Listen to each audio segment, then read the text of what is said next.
So it's time I did a few videos on upper back, shoulder blades kind of area. And I'm going to start with an exercise that I use a lot for upper back and neck problems, and that's called cat-cow.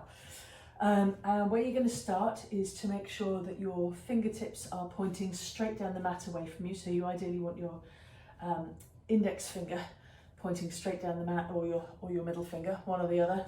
Either is fine. And then you want your hands to be directly under your shoulders and your knees to be directly under your hips. So you're trying to basically be a table. And then you don't want to let your back sag down like that. You want to be reasonably, get your abs working a little bit and get them to support you. And you want your head, so you want to be your shoulders relaxed and down. So we don't want to be sort of up around there. So shoulders down, relatively speaking, and your nose pointing in the space right between your hands.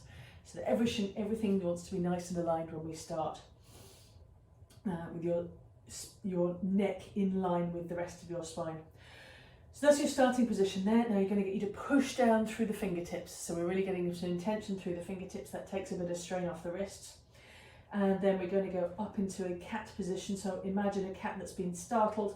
You know how so we're going to go for it, dropping your nose, tucking your tailbone under, but really getting your rib cage up as high as you can. So we're really stretching up into that high rib cage. And then the cow position is the opposite, so it's going to be head up, tailbone up, and your back will drop down. So you're looking up at the ceiling again, trying to keep those shoulders down so we're not sort of dropping up right at ears to shoulders.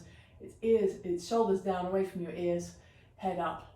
And then we reverse it again, so it's tailbone down, upper back up, head down. Again, pushing through those fingertips. And then again, starting with tailbone up, back down, head up, shoulders down.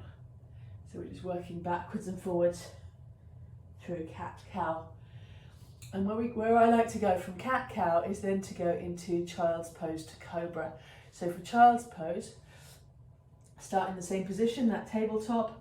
I've got a belly, so I like to take my knees out to the side a little bit and sink back onto my heels, try and get my bottom onto my heels as much as possible. Stretch out my hands in front of me and try and drop my nose down, straight into my shirt, drop my nose down onto the floor, get my forehead on the floor as close as I can, and stay there for a couple of big breaths there.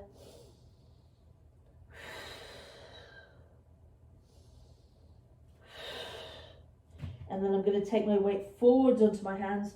I'm going to glide forwards, and I'm going to come and hang off my shoulders. So again, I'm trying to keep my neck long, my shoulders down. Now all the work here really comes from my arms. So I'm just locking out through my elbows, pushing down through my fingertips, trying to keep my neck nice and long, and then my back is all relaxed. There's no back muscles really working there. So I'm just hanging off my shoulders and rib cage there. And then I'm going to come back, sit back on my heels, stretch right out, a couple of deep breaths.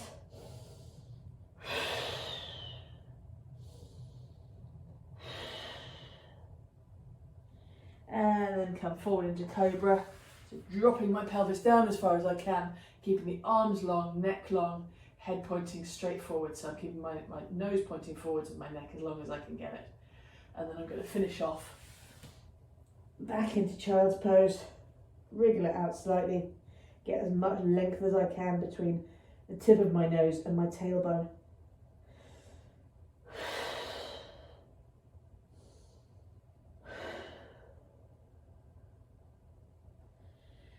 And then I'm going to come back up. And so that is,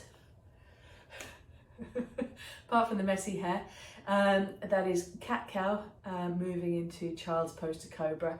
And as you can see, that's going to get a really full range of movement through upper back, lower back, and neck flexion extension as well. So it's not working on rotation, but it's very much flexion extension for the whole of the spine.